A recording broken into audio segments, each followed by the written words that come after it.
So my name is Patrick Odier. I'm the chairman of Building Bridges Foundation, and I'm quite happy to talk to you today about building bridges and the edition of the Building Bridges Summit and Week, which will take place from October the 6th to the 8th here in Geneva, in the middle of the Geneva International.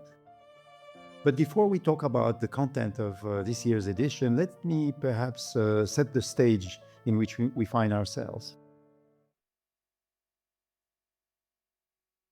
First and foremost, we have to recognize is that the conditions in which we all operate, whatever capacity, have considerably changed from last year, even from the last 6 months. In this respect, we have to recognize that the world is much more fragmented than it has ever been in the past, and we have to integrate this new dimension into our endeavors to accelerate that transition that we all want to foster. In order to look at fragmentation, we have to recognize that the priorities of certain parts of the world might be different from the priorities from others. While North America may have today slowed down on some of those sustainability-linked issues, Asia has been accelerating, and Europe continues to do its effort as it has started quite early already. Another aspect where I think the world is fragmented is in the policymaking. The policymaking is becoming more regional as we thought it would become, perhaps regretfully, but we have to recognize that setting the basis for international standard takes more time than we thought, perhaps not in all counts. If you take, for instance, the standards with regard to accounting, we've seen considerable efforts being put during the last 3-4 years by the ISSB, for instance, which is a good example of global standards, which will develop, I think, in the next 4 or 5 years to a real global standard facilitating the accounting for impact, both on the nature by the corporate sector and impact on the financial of the corporate sector by the nature and environmental issues, which will, again, facilitate the decision-making process. Fragmentation is also true in the way the public in general, civil society has been addressed by the policymakers. From time to time, local policies will simply dictate other priorities than the sustainability-driven priorities for good reasons, and we had to admit that. Mismatch is also there, a mismatch between the time horizon of perhaps those of us who would like to see these long-term objectives being reached in an accelerated way, and the fact that those changes of conditions call for shorter-term decision and perhaps priorities. We also have a mismatch between those who are able perhaps to wait for the long term for things to happen and those who can't. We also have a mismatch for when it comes to who has to pay for the changes that have to happen to accelerate and to transition our economic systems. The shorter term cost will have to be assumed, while the longer term priorities do of course necessitate big investments. Finally, there's of course a fragmentation and perhaps a mismatch with regard to the way stewardship by the financial sector with regard to changing the practices of the corporate sector in some respect has to be done. This dialogue between finance and the so-called real economy takes longer than we thought it could, simply because the realities of the corporate sectors are realities that are linked to those changes of the general environment.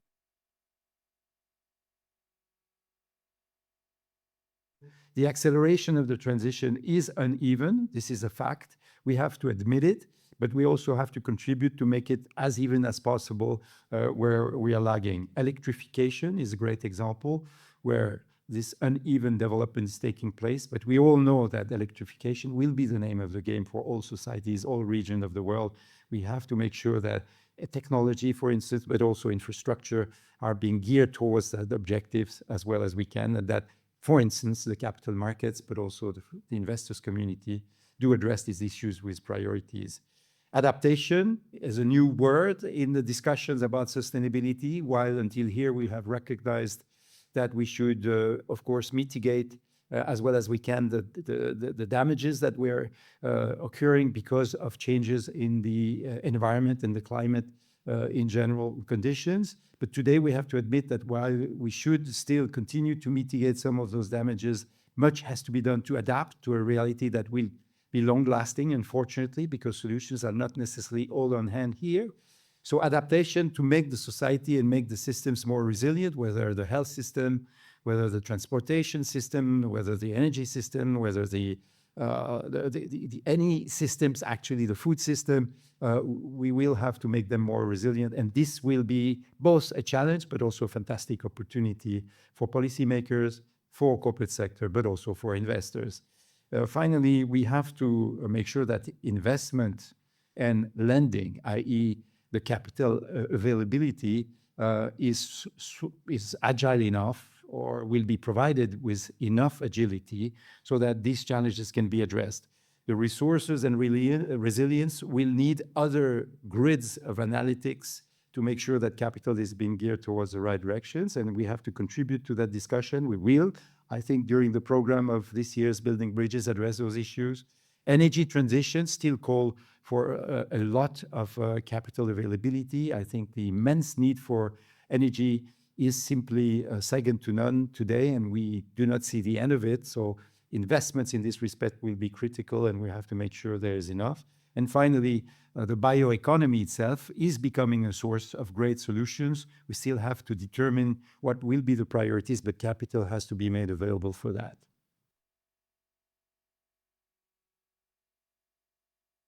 Well, I think what needs to be done now is really to move from that idealistic discussion, this moral discussion, which still is extremely important. It was very important to create this general understanding of what we're talking about, to a very pragmatic discussions of embedding sustainability factors into our decision-making process, whether we are a real economy player or whether we are an investor or a financial sector actor. We have to recognize, and I think some of the main actors have already, we have to recognize that embedding in sustainability factors into the decision is simply contributing to effectiveness, to better operational efficiency, to savings, and if not, to better profitability, both from an economic point of view, but also from a return or return on investment point of view, if not by reducing the risk of existing investments. And I think this is the dialogue that we want to focus on.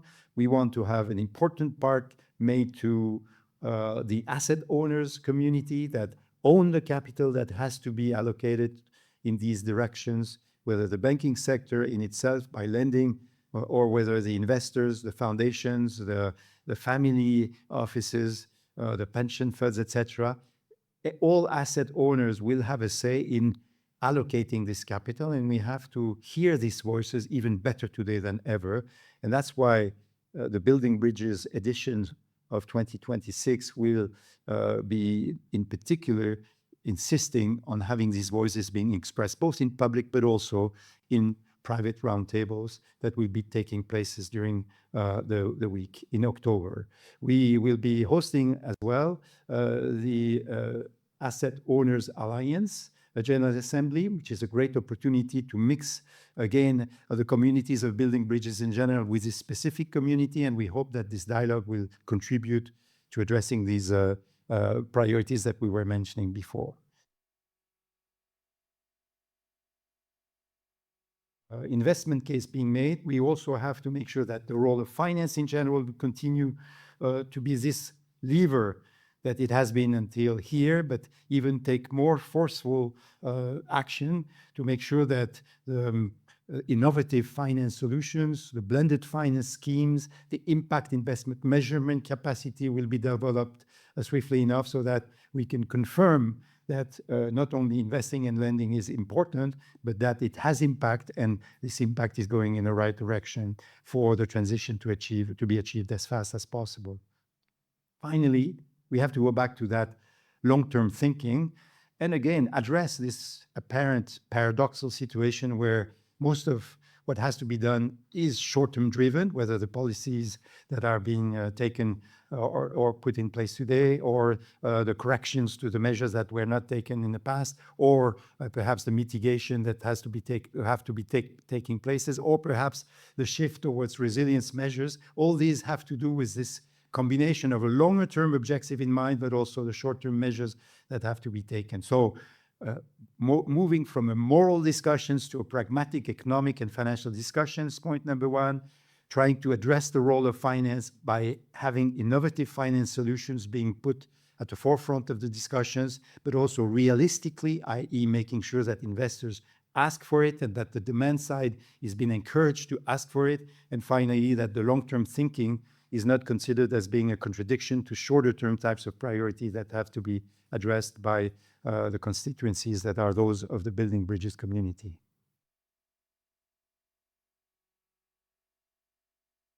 So moving to Building Bridges 2026 content, let's first and foremost remember we are in the context of International Geneva, bringing all the international organizations that are involved in this sustainability transition discussion to be actively participating to the solutions we're trying to put in place. And we think that this is a unique place in the world to be, to address these issues in concise, but also very pragmatic way.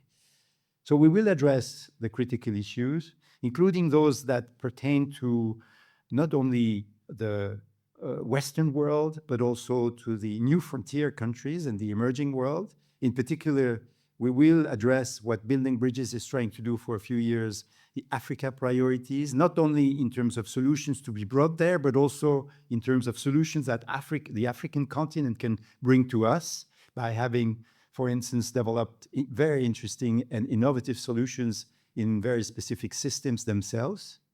And we will address on the right priorities that can be addressable, both from an economic, but also a financial and a policy-making point of view. And these will have to do with, first and foremost, the energy transition. We all need it dearly, and we will need it even more tomorrow, because we know that the need of energy will simply only explode in the next few years, if not because of the new technologies that allow us perhaps to envisage interesting solutions to accelerate the transition. So energy security is going to be of the essence, like food security, by the way, which we also address. But first and foremost, energy security will be an important topic. Second, we will address this infrastructure reset that we have in certain parts of the world to address. Thinking of Europe, for instance, there's been a number of reports addressing that issue. What are the challenges, but what are the great opportunities for practically each investor in this world to invest into the new infrastructures of the world that will embed those sustainability factors and objectives. I think this will be a most interesting discussion to address this year in particular. Climate adaptation. We know that climate will continue to create unfortunate circumstances for many of us and certain communities in particular in the world. So we have to adapt our current situation to that reality and not only mitigate for the damage created in the past. And that will also create opportunities for new policies, but also for new investments and lending schemes that we hope we can perhaps precise more during the discussion of the Building Bridges 2026 program.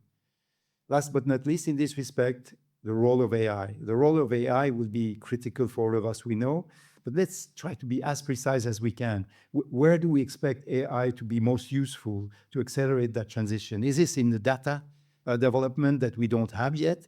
Is this in the analytics? Is this in the creation of solutions that we couldn't envisage before because of the speed at which these solutions can be established? We don't know. But what we know is that we need to discuss them very quickly in order to perhaps set priorities correctly for capital to be allocated in these directions. And last but not least, all this is also to do with critical resources. And one of the critical and perhaps most critical issues is, of course, water. And we want to give some importance and emphasis during Building Bridges 2026 edition. In particular, we want to open the next step of discussions on this water discussion that is so important for most of our sectors.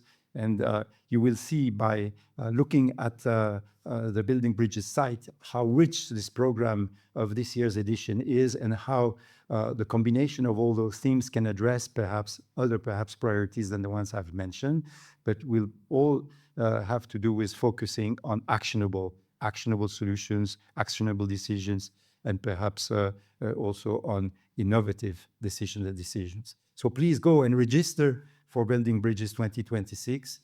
See also how you can participate. Try to identify ways and means in which you can contribute, Bring your solutions. We need your debate. We need you. We need this community to be active. And we hope to see you very soon in Geneva, among all of us, discussing this critical challenge in a positive sense.